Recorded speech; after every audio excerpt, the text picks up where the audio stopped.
They say a single spark can burn down a city. But in ancient Alexandria, one spark may have erased the greatest knowledge humanity ever gathered. Imagine a place where the air smelled of ink and papyrus, where thousands of scholars whispered their discoveries in endless hallways of scrolls. A place where the world's deepest secrets, astronomy, mathematics, medicine, engineering, were stored in silence. That place was the great Library of Alexandria, and one day, it disappeared in flames. No one alive today has seen the library, but everyone feels its absence. It was the mind of the ancient world, a sanctuary of ideas, a treasure house of every book, every map, every discovery from every culture. Ships arriving at the port of Alexandria were forced to surrender any scrolls on board so they could be copied into the library. Knowledge wasn't just collected, it was hunted.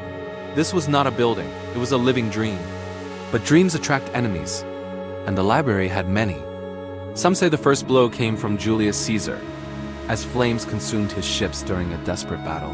The fire leaped to the shore, spreading through the city like a living beast. People watched helplessly as smoke swallowed the skies of Alexandria. Did the fire reach the library? Did thousands of scrolls curl into ashes that night? History whispers, but it doesn't speak clearly. Others claim the library died much later, under the Roman Empire.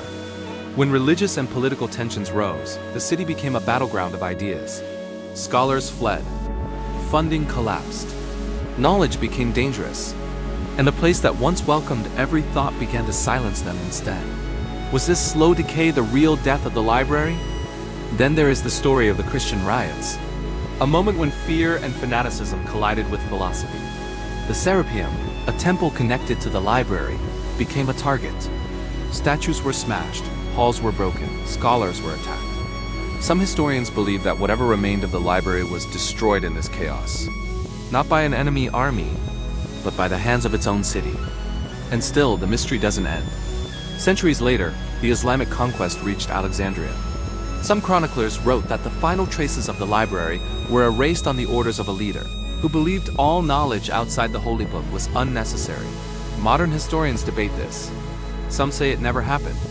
Others believe this was the final blow. So who truly burned the Library of Alexandria? Julius Caesar's accidental fire, the Roman emperors who let it rot? The Christian mobs who saw philosophy as a threat? Or later conquerors who viewed ancient science as useless? Maybe it wasn't one fire. Maybe it was 1,000 small ones, each caused by fear, ego, and ignorance. Maybe the world didn't lose the library in a single night, but slowly, painfully, over centuries. What we lost was unimaginable. Scrolls explaining ancient machines we can't recreate today. Medical knowledge centuries ahead of its time. Exact maps of lands the world rediscovered only recently. Philosophies that might have changed everything. Ideas that could have pushed humanity hundreds of years into the future. All of it vanished into smoke. But the true tragedy of the Library of Alexandria isn't just that it burned. It's that humanity allowed it to burn. Because every time we silence curiosity, every time we attack ideas we don't understand, every time fear wins over knowledge, we burn the library again. And maybe the real question isn't who destroyed it. Maybe the real question is, are we doing it again?